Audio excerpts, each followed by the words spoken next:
Yes, good morning students. Class 12th की English का lesson number 2 room 10/8 अपना चल रहा था। इसके 2 पार्ट आप पहले देख चुके हैं। थर्ड पार्ट में हम आगे के क्वेश्चंस देखेंगे बहुत सरल तरीके से। तो ये क्वेश्चन नंबर 11 तक हम जो है वो इसको पूरा कर चुके थे। क्वेश्चन नंबर 12 से आगे हम स्टार्ट कर रहे हैं। एक बार फिर मैं शॉर्ट में आपको थोड़ा सा रिपीट कर दूं कि क्वेश्चन में आपको आधा आंसर फ्री में मिलेगा। क्वेश्चन में से आप आधा आंसर छाड़ सकते हैं और उसके लिए आपको केवल क्या करना है, WH वाले words when, where, why, do और डू, डज और डिड इनको हटाना है। WH वाले वर्ड्स वैन, वेयर, वाई और डू, डज, डिड को हटाना है। और अगर कोई हेल्पिंग वर्ब सहायक क्रिया उसमें आई है तो उसको, जैसे हेल्पिंग वर्ब कौन सी होती हैं, is, am, are, was, were, shall, will, can, could, may, might, इनको उठा करके आपको सब्जेक्ट और वर्ब के बीच में, सब्जेक्ट के बाद और वर्ब के पहले उनको उठा करके रखना है। And there will be no need of any tense, no need of any translation, no need of any grammar. You can write your answer will totally right. Now you can see, देखिए इसमें क्या हटेगा। Question number, why could the Maliks not shift, Malik जो थे could shift नहीं हो सके, could का मतलब सका, टू देयर न्यू हाउस, अपने नए घर में, ऑन मंडे मॉर्निंग, मंडे को उनको अपने मकान में शिफ्ट होना था लेकिन वो नहीं हो सके। When did they do so and why, और वो कब उन्होंने उसको चेंज किया, शिफ्ट किया और क्यों। तो अब देखिए इसमें से आधा आंसर आपको क्वेश्चन में तैयार है और इसमें क्या हटाएंगे आप, WH वाले वर्ड्स हटाएंगे, डू, डज, डिड इसमें है नहीं तो वाई हट जाएगा, और डू, डज, डिड नहीं है इसलिए वो नहीं हटेंगे। इसमें हेल्पिंग वर्ब दी है, मॉडल दिया है, कुड, कैन का कुड दिया है, तो कुड को उठा करके हम कर्ता और क्रिया के बीच में जोड़ेंगे। The Maliks could not shift to their new house on Monday morning, ये आंसर के आप में काम में ले सकते हैं। देखिए, the Maliks could not shift to their new house on Monday morning because, अब ये क्वेश्चन चूँकि वाई से स्टार्ट हुआ है इसलिए हम इसको बिकॉज से हम स्टार्ट करेंगे। Because it was raining heavily, it was raining heavily, बहुत तेज़ी से बरसात हो रही थी। इट वॉज रेनिंग हैविली, इतना सा लर्न करना है आपको, है ना। बिकॉज से लिख लेंगे, इट वॉज रेनिंग हैविली। आगे देखिए, they shifted on Monday in the evening, और शाम को, मॉर्निंग में तो वो नहीं कर पाए, इवनिंग में उन्होंने शिफ्ट किया। It was an auspicious day, पवित्र दिन था, फॉर देम उनके लिए, है ना। तो उन्होंने मंडे की जो है इवनिंग में उसको शिफ्ट किया क्योंकि it was an auspicious day Monday. यहाँ पर it was an auspicious, Holi भी लिख सकते हैं आप, पवित्र दिन भी लिख सकते हैं, जो अपने कहते हैं ना भाई देव सो रहे हैं, पवित्र शुभ दिन नहीं है। दे शिफ्टेड, सेकंड फॉर्म इसके अंदर यूज़ कर रहे हैं हम, क्योंकि यहाँ पर कुड आया, डिड आता है, कुड आता है, वॉज आता है, तो अपन वर्ब की सेकंड फॉर्म यूज़ करते हैं। Why did Mrs Malik not like about her daughter in law, what did, तो मिसेज मलिक जो है अपनी अपनी बहू को, न तो उन्होंने अपनी सास को पसंद किया और नहीं अपनी बहू को, है ना। तो मलिक डिड नॉट लाइक, अब यहाँ पर जो है नॉट आ रहा था इसलिए डिड को हम यहाँ ले लेंगे। Mrs Malik did not like about her daughter, तो क्या चीज़ उनको बहू की पसंद नहीं थी, वॉट यानी क्या चीज़ पसंद नहीं थी। इसमें नेक्स्ट क्वेश्चन भी इसी में ही है, why did Mrs Malik not like her daughter in law, अपनी बहू को क्यों पसंद नहीं करती थी, to talking to her husband in English, तो जब वो अपने बेटे की बहू अपने इनके बेटे से इंग्लिश में बात करती थी तो उनको पसंद क्या नहीं था। तो देखिए आधा आंसर तो इसी के अंदर मिल रहा है आपको, है ना। तो खैर कोई बात नहीं, अब इसमें यहाँ पर ये देखिए आधा आंसर देंगे, Mrs Malik did not like her daughter in law talking to her husband in English, तो ये आपको क्वेश्चन में से मिल गया। Mrs Malik did not like her daughter in law, अब वैसे आप याद भी करते थे, इसमें डिड नॉट लाइक याद कर लेते। अब यहाँ बिकॉज, क्योंकि she herself was not able, तो इसमें आपको याद करना, was not able to speak और understand, was not able to speak, न तो बोल सकती थी और अंडरस्टैंड समझ भी नहीं सकती थी इंग्लिश को, है ना। तो याद कर लीजिए आप, was not able to speak और understand English, she wanted a sweetheart daughter in law of a choice. तो वो अपने बहू को बड़ी कोई मीठी बोलने वाली बहू को पसंद करती थी, है ना, खुद के जैसी बहू को पसंद नहीं करती थी। अब ये आपके बड़े क्वेश्चन आ गए। Answer the following question in about 125 words. बड़े क्वेश्चन में आप देखिए कि कई स्टूडेंट्स को बड़ा डर लगता है कि इतने बड़े जो है 125 वर्ड्स, इतने सारे शब्दों को जो है हम किस तरीके से याद करेंगे, आती ना प्रॉब्लम। देखिए इसमें अगर आप थोड़ा सा हमारे तरीके से चलेंगे तो आपको इतने बड़े आंसर भी लिखने में दिक्कत नहीं आएगी। इसमें आपको दो चीज़ें ध्यान रखनी है कि एक तो जो आपने जो छोटे क्वेश्चन अभी तक पढ़े हैं उनको अगर आप थोड़ा सा याद कर लेंगे तो आधे सेंटेंस तो जो छोटे क्वेश्चन थे आपके वो आंसर में काम में आ जाएंगे, उनको मिला जुला करके आप इसके अंदर लिख देंगे। दूसरा तरीका ये है कि जो भी सेंटेंस इसमें है, जो सेंटेंस आपके बुक में या जो हम बता रहे हैं आंसर्स जो हम बता रहे हैं उनमें से आपको केवल हेल्पिंग वर्ब, सहायक क्रिया और वर्ब क्रिया, इनको अगर आपने थोड़ा सा याद कर लिया तो you can write your own sentences. आप अपने खुद के सेंटेंस खुद बना पाएंगे, आपको याद करने की, रटने की कहीं ज़रूरत नहीं पड़ेगी। और ये प्रैक्टिस अगर आपने की तो इसका फ़ायदा आपको आगे चल कर के इतना ज़्यादा होगा कि आप किसी भी तरीके की कोई भी इंग्लिश लिख पाएंगे। यह पहला क्वेश्चन है, what memories of the construction period. Memories means यादें।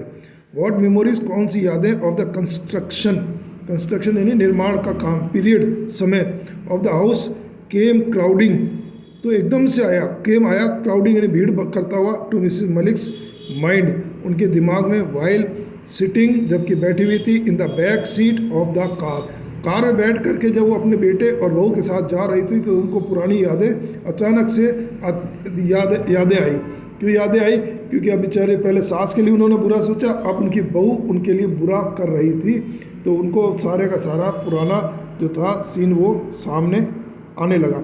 अब इसमें देखिए आपके क्या क्या क्वेश्चन से आपको क्या आंसर में क्या क्या चीज़ें मिल सकती हैं, हेल्प मिल सकती है। तो मैंने पहले ही बताया क्वेश्चन में अगर व्हेन वेयर वाई, WH वाले जो वर्ड होते हैं, when where why, who how whose, इनको हटाना है। और अगर डू डज डिड भी है तो उनको भी हटाना है। अगर कोई हेल्पिंग वर्ब आती है तो उसको हम उठा करके कर्ता के बाद में, सब्जेक्ट के बाद में, लेकिन क्रिया के पहले, वर्ब के पहले उसको हम लिखते हैं। तो यहाँ देखिए अंडरलाइन किए हुए डार्क में मोटे वर्ड्स में इनको दिया गया है जो कि आपको आंसर बनाने में काम में ले सकेंगे। तो यहाँ देखिए इसमें जो आ रहा है कि while sitting in the back seat of car, many memories of the, या मैनी आप जोड़ देंगे, मैनी मेमोरीज जो है, मैनी मेमोरीज उस क्वेश्चन में आप जोड़ देंगे। ऑफ द कंस्ट्रक्शन पीरियड, ये भी आपके क्वेश्चन में दिया हुआ है। Of the construction period of the house came crowding, है ना, came crowding to Mrs Malik's mind, यहाँ तक आपको जो है वो क्वेश्चन में ही आंसर मिल गया। केवल मैनी मेमोरीज आपको इसमें जोड़ना है। अब ये देखिए इसमें जो आगे के सेंटेंस हैं उन सेंटेंस में किस तरीके से आप खुद बिना रटे, बिना टेंस के, बिना ग्रामर के, बिना ट्रांसलेशन के आप किस तरीके से सेंटेंस बना सकते हैं। बहुत सरल फंडा है इसका कि इसमें केवल सहायक क्रिया और क्रिया, हेल्पिंग वर्ब और वर्ब को आपको याद करना है। और उसमें भी जो वर्ब की फॉर्म है वो कौन सी यूज़ करनी है उसका भी बिल्कुल सरल तरीका है कि अगर क्वेश्चन में डिड आता है या पीछे स्टोरी के बारे में हम लिख रहे हैं, कोई कहानी है, कोई घटना है, तो उसमें मोस्टली जो है वर्ब की सेकंड फॉर्म, क्रिया की सेकंड फॉर्म, जैसे गो का वेंट, ईट का एट, राइट का रोट, वो लिखना है। और अगर क्वेश्चन में डू या डज है तो हमको उस वर्ब की फर्स्ट फॉर्म में ही सेंटेंस बनाने। तो यह देखिए ये शी रिकॉर्ड, चूँकि वहाँ पर ये उसमें आ रहा है, सेकंड फॉर्म में आ रहा है, शी रिकॉर्ड, उन्होंने दोबारा से याद किया विथ पेन्स, तो उनको यादें आ रही थी विथ पेन्स, दर्द के साथ, शी हैड टेकन, जो उन्होंने किए थे, या टुक भी आप अगर आपको हैड टेकन परफेक्ट टेंस है, अगर इसकी जगह आप टुक भी कर सकते हैं। She took while the house was under construction, तो मकान का जो कंस्ट्रक्शन का काम चल रहा था उस टाइम में उन्होंने जो सारे के सारे काम किए वो उनको यादें आई। शी रिकॉल्ड विद पेन्स, ये याद कर लीजिए। शी रिकॉल्ड, शी रिमेंबर्ड भी कर सकते हैं, है ना, शी रिकलेक्टेड भी कर सकते हैं, उनको याद आया। रिमेंबर्ड, याद किया। विद पेन्स, दर्द के साथ। पेन्स लिखे चाहे नहीं लिखे, she recalled, she had taken, she took while the house was under construction, जब मकान बन रहा था। When she missed her meals, और उन्होंने देखो क्या क्या, ये अलग सेंटेंस भी बना सकते हैं आप। शी मिस्ड हर, व्हेन हटा दीजिए आप चाहे तो। छोटे छोटे, जितने आप छोटे छोटे सेंटेंस बनाएंगे उतना आपको ईजी रहेगा, ज़्यादा लंबे सेंटेंस के चक्कर में मत पड़िए। She missed her meals, food, उन्होंने अपने खाने को मिस किया, है ना, missed. She the days of the, she stood in the scorching heat, scorching यानी जो गर्म, बहुत ज़्यादा बर्निंग हीट थी धूप के अंदर। शी स्टूड, वो खड़ी हुई। तो यहाँ याद क्या करना है आपको, स्टूड याद करना है। Stood in the very hot, है ना, वेरी हॉट ऑफ द सन, बहुत ज़्यादा गर्मी में। सुपरवाइजिंग द वर्क, तो मकान का सुपरवाइजिंग करते हुए, द वर्क इन प्रोग्रेस, काम में। शी रिकॉल्ड, वो दोबारा आया, रिकॉल याद किया उन्होंने। हाउ शी स्टूड ऑन, कैसे वो खड़ी होती थी, on the side from early morning. तो ये याद देखिए, यहाँ शी रिकॉल्ड, तो आप पहले भी रिकॉल्ड आ चुका है, यहाँ भी आ चुका है। She recalled how she stood, stood याद करना है। She stood on the site, जहाँ मकान बन रहा था साइट पर, from early morning till late night, सुबह जल्दी से लेकर के और देर रात तक, इन द इवनिंग, देर शाम तक। The days she was drenched, अब यहाँ भी आप नया सेंटेंस बनाएं। शी वॉज ड्रेंच्ड, वो क्या भीग जाती थी, है ना, गली। अब ये आपके सिनोनिम्स जो इस ड्रेंच से मिलते जुलते वर्ड्स हैं वो दिए गए हैं। इसमें आप वेट भी लिख सकते हैं, ड्रिपिंग वेट भी लिख सकते हैं, ड्रिपिंग, और सॉडन भी लिख सकते हैं। She had every brick of the house, और एक एक घर के बारे, एक एक ईंट के बारे में, house laid before her eyes, एक एक ईंट उनके मकान के अंदर जो लगाई गई थी वो सारी उन्होंने रिकॉल्ड की। रिकॉल्ड को आप बार बार यूज़ कर सकते हैं। Many a time she helped the masons, many a time she helped, help याद कीजिए। शी हेल्प्ड द मेसन्स, कारीगरों को, विद मोर्टार, सीमेंट वीमेंट जो भी होता है मसाला, एंड ब्रिक्स, और ईंटों को। तो she helped in the construction, helped याद करके आप बहुत सारी इसमें आप सेंटेंस बना सकते हैं। शी हेल्प इन वाटरिंग, पानी देने में। She help in giving bricks, stones, cement, है ना, sand to the masons.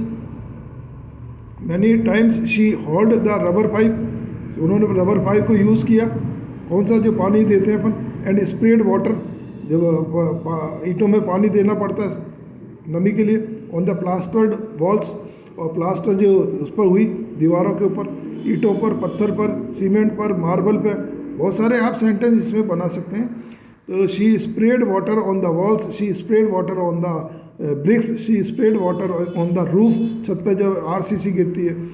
She also thought about the figure of lady, और जो वो लेडी की जो तस्वीर बनी थी उसके घर के अंदर शोरूम शो के हिसाब से। She also thought about the figure, तो यहाँ थॉट रिकॉल्ड भी कर सकते हैं आप, थॉट भी कर सकते हैं, है ना, रिकलेक्टेड भी कर सकते हैं, शी रिमेंबर्ड भी कर सकते हैं। About the figure of the lady prepared by the architect, जो उसने मूर्ति टाइप की फ़ोटो बनाई थी औरत की मकान के लिए।